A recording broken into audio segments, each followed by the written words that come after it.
kudos to those who have a project and are continuing during this market.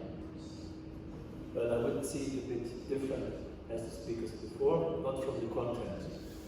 First of all, it depends strongly on what you are investing. If you're investing in tokens or investing in equity, that's already a big difference.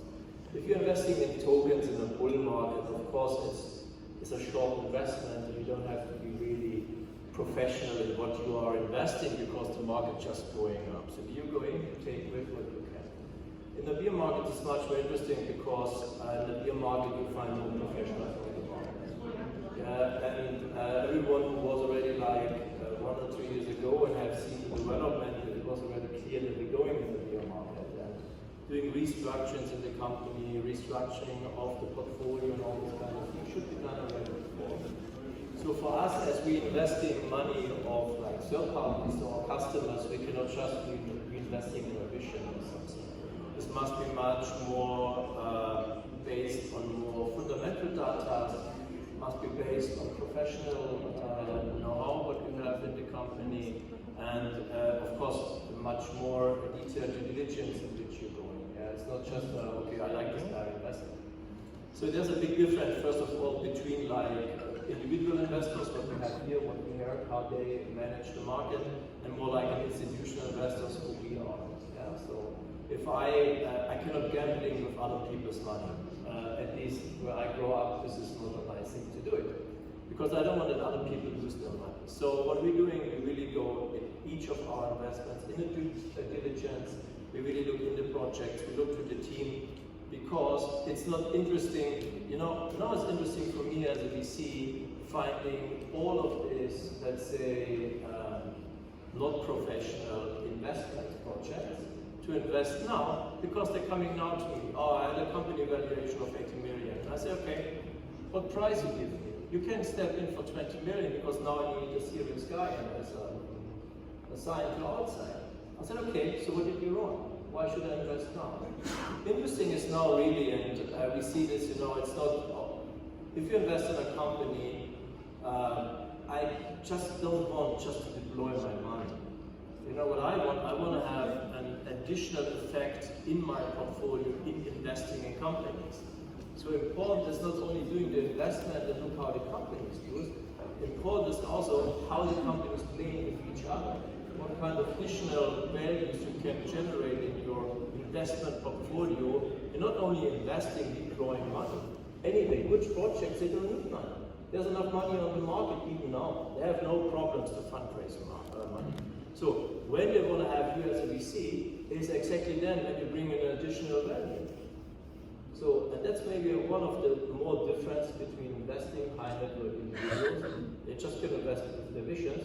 And of course, when it's a bullish market, we have full crypto, blockchain, or whatever portfolios, it's easy to do. But for us as institutional investors, we have to do this more serious with people's money. Yeah, and this means also that we have much more serious about what we're investing in. And you know, there's just short effects. It's easy. I mean, market goes up, down, you can trade, there's algos for these platforms. It's easy to make money with this. But really to have a long-term investment and to also to participate in the fully chain of a startup, because this is what is interesting. How do you see the future of investments in the web3 space? I mean, the whole ICO, it's a nice financial instrument.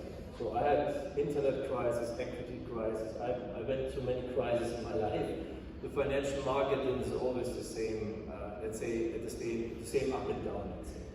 Yeah. So to take, I mean, it's very nice not to give shares out and give tokens out and take this money to invest. Yeah, it's very nice, but it was driven by the wrong parameter. And this we also have to accept. You know, the industry was driven by young people making a lot of money in short time, but they were not professional to continue with this. So and I mean, we all following a lot of people on Instagram. They just had an ICO, and then you see them sitting in Florida, driving big cars and spending the money because they don't know the difference between investing money and earning money. That's different things. So we also had in the industry, and I don't mean this, let's say, in a bad way, I mean this in a good way also, we got a lot of money in to people who never build up a real business. So, and unfortunately, it's with everything in life, they will fail at one point. So another topic is for me as a VC to see which companies will stay alive after this next crash, yeah, and which company just will go bankrupt. So and of course, you have to do your due diligence, and I think ICOs in the future will be still interesting and the market will come back. I'm still investing in it personally. I never would invest as a VC in some of the tokens. But of course the market will come back, and I hope after this bear market, people are more aware about what they're investing and doing a bit more fundamental research on what token they're investing.